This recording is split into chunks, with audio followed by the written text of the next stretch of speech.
Ya pemirsa, tim pengacara Ferdy Sambo dan Putri Chandrawati menyampaikan surat keberatan yang dikirim ke Pengadilan Negeri Jakarta Selatan. Pihak pengacara Sambo menuding Brigadir Yosua Huta Barat punya kepribadian ganda. Surat keberatan itu dibacakan oleh Ketua Majelis Hakim Wahyu Iman Santosa dalam sidang pembunuhan Yosua dengan terdakwa Ferdy Sambo dan Putri Chandrawati di Pengadilan Jakarta Selatan pada Selasa lalu.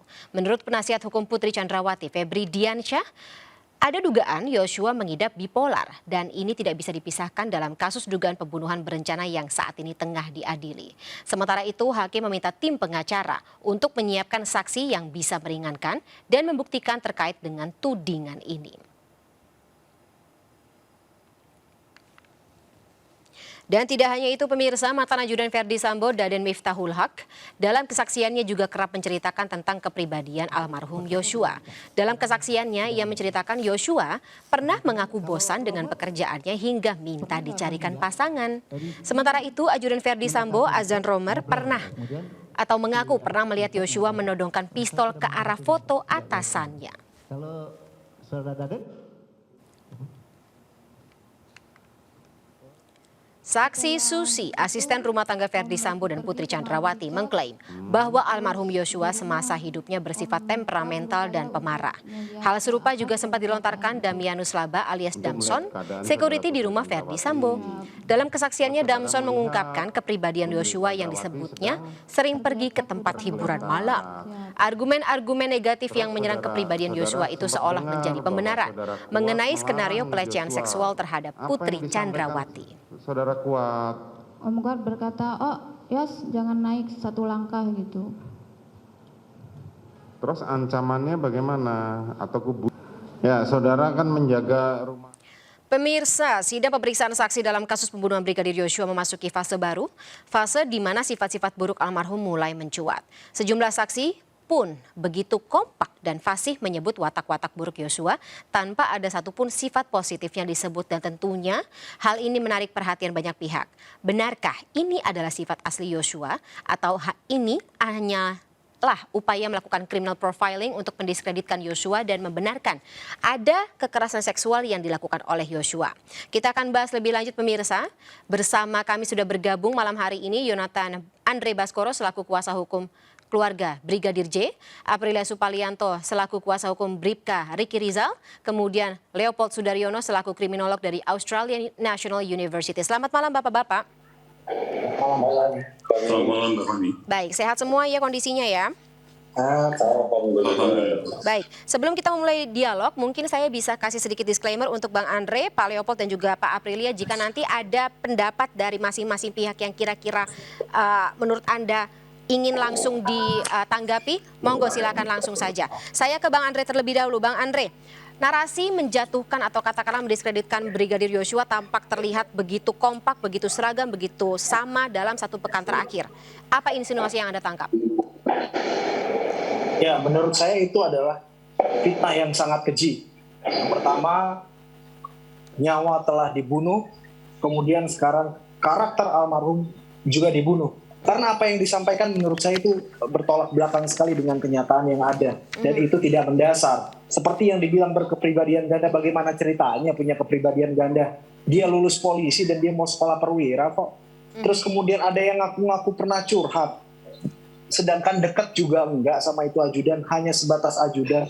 Terus ada diminta untuk mencarikan perempuan. Saya perlu tegaskan di sini, almarhum dan Vera itu sebentar lagi akan menikah. Saya sendiri bingung kenapa yang hal tidak relevan menurut saya dengan pokok perkara, tetapi terus diangkat-angkat sedemikian rupa. Nah ini menurut saya tidak fair, karena hanya victim profiling. Dalam hal ini hanya sisi negatif dari almarhum saja yang diangkat. Coba dong, kita juga criminal profiling dari FS dan PC bagaimana. Kemudian fair yang kedua, kenapa hanya buruknya saja yang belum tentu benar dan tidak mendasar itu yang terus diangkat. Bagaimana dengan sisi baik almarhum? Mungkin begitu Mbak. Oke, kalau misalnya ini dianggap sebagai katakanlah strategi atau upaya untuk memfitnah seperti itu, ketika dalam persidangan dari tim kuasa hukum sendiri, apakah akan meminta kepada majelis hakim untuk ya katakanlah meminta ini agar tidak keluar dari substansi dari kasus? Sebetulnya kita sebagai pelapor ya dan korban dalam hal ini sudah tidak bisa intervensi terlalu jauh di dalam persidangan.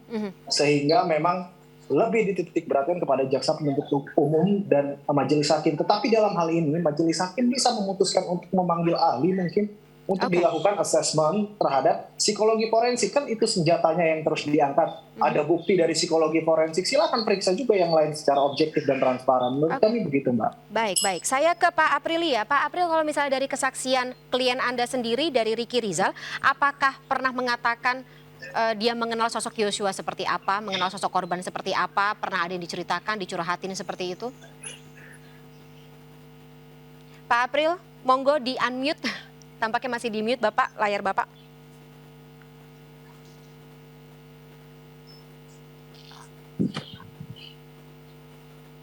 Pak April, masih ke-mute suaranya Bapak?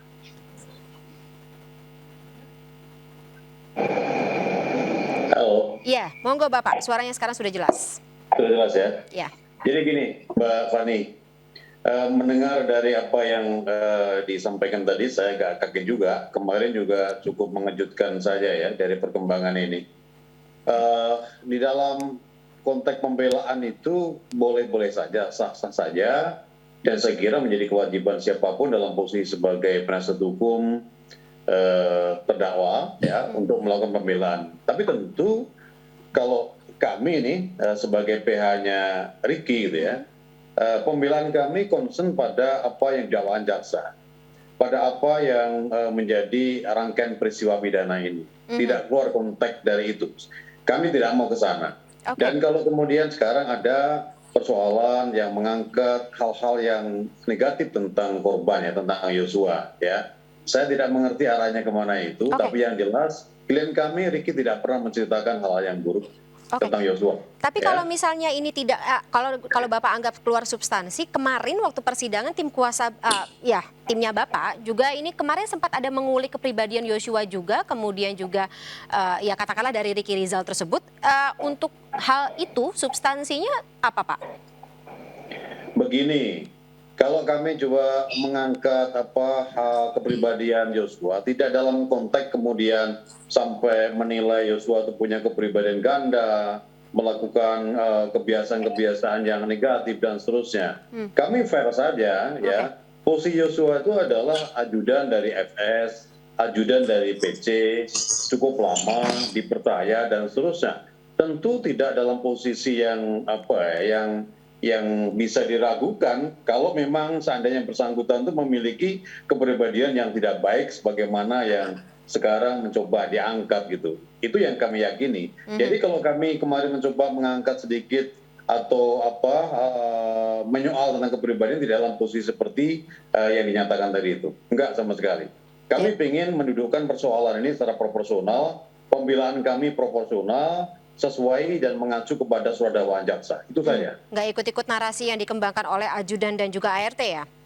Saya kira tidak punya alasan untuk ke sana ya Mbak ya. Oke, baik. Baik Pak Leopold, saya ke Anda. Terkait dengan strategi yang diberlakukan oleh kuasa hukum, kemudian juga ya katakanlah ini berarti mengarah ke kesaksian dari ajudan dan juga ART. Ini memang praktek yang cukup common ya di kalangan ya kuasa hukum dan juga saksi gitu dalam peradilan atau persidangan di Indonesia? Jadi saya kira fakta bahwa saudara Yosua dirampas nyawanya itu sudah cukup jelas. Jadi tidak ada debat lagi di situ. Nah, sekarang masalahnya yang menjadi battleground bagi kedua belah pihak itu adalah pasal mana yang akan dipakai. Dan profil Joshua itu menjadi penting dan menentukan. Kenapa? Karena ini saya berusaha memahami kacamata dari terdakwa ya. Jadi tidak semua laki-laki atau tidak semua orang secara kriminologis itu sanggup melakukan kekerasan seksual, Mbak. Jadi misalnya nih ada 10 orang kita nih laki-laki di sini dihadapkan pada kesempatan yang sama untuk melakukan kekerasan seksual itu mungkin hanya ada 2 atau 3 karena dibutuhkan kondisi jiwa profil tertentu. Ini berbeda dengan kejahatan-kejahatan yang by chance. Misalnya penggelapan, mencuri, yang kemudian orang relatif lebih mudah. Tetapi untuk kekerasan seksual, apalagi perkosaan, yang dituduhkan ini tidak mudah. Tidak semua orang bisa. Nah, jadi yang saya tangkap adalah pihak terdakwa ingin menunjukkan bahwa Joshua, almarhum Joshua itu punya profil kejahatan yang memungkinkan bagi dia untuk melakukan kekerasan seksual. Dengan cara apa? Dengan cara bahwa dia memandang perempuan sebagai objek, ya, objektifikasi perempuan. Jadi booking perempuan, kemudian cari perempuan. Hal-hal ini akan digunakan untuk kemudian menggoyahkan keyakinan hakim bahwa jangan-jangan memang yang bersangkutan ini melakukan itu. Pak Leopold, jadi ini bisa jadi pertimbangan untuk hakim dalam menentukan vonis bagi terdakwa? Karena kemudian yang mau dikejar adalah, ya, ini pembunuhan, penghilangan nyawa tidak direncanakan. Jadi di satu sisi ada tindakan-tindakan yang dilakukan oleh terdakwa Joshua yang kemudian memicu emosi berlebihan. Dan pihak terdakwa ini berusaha membuktikan dengan profiling ini mungkin, sangat mungkin ya dilakukan oleh Joshua karena karakternya seperti ini. Itu targetnya, ya. Kalau lepas dari pasal pembunuhan sih saya kira enggak. Tapi bedanya sangat jauh, Mbak. Pasal 338 dan 40 itu ancaman hukumannya udah beda jauh. Dan itu sangat berarti bagi terdakwa. Masalahnya yang dipakai adalah pasal 340 ya, Pak Leopold? Iya, karena kalau kemudian menurut pihak keluarga Joshua ini completely innocent misalnya, ya, sama sekali unprovoked, tidak ada salah, malah bersikap baik, dibunuh.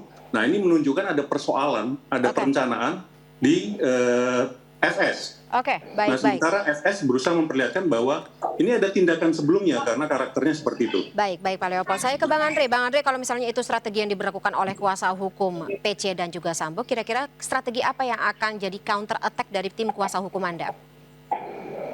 Ya, sebetulnya itu sudah disampaikan oleh saksi-saksi kita, terutama keluarga, ya, bahwasannya bagaimana kepribadian Joshua segala macam itu sudah jelas, dan almarhum ini orang yang baik begitu. Justru saya bingung dengan strategi tersebut sampai-sampai tega melakukan pembunuhan karakter demi mempertahankan yang menurut saya itu tidak ada dalam hal ini yang tadi disampaikan oleh Bapak Leopold. Nah, tetapi kami meyakini hakim pasti akan bisa menilai dari keterangan-keterangan para saksi, kemudian nanti akan disesuaikan, begitu yang pertama. Kemudian juga dengan alat-alat bukti yang ada. Nah, ini kan nanti juga, ini yang kami takutkan, nanti pertarungannya adalah di pertarungan saksi ahli, semua punya ahli. Tapi kami percaya, kalau unsur pembunuhan berencana ini sudah tidak terelakkan. Kalau saya boleh menambahkan, Mbak. Pak Leopold, tapi tahan dulu Pak Leopold. Kita harus jeda sesaat, nanti mungkin menambahkannya bisa di segmen berikutnya. Pemirsa, tetaplah bersama kami, MNC News Prime akan segera kembali sesaat lagi.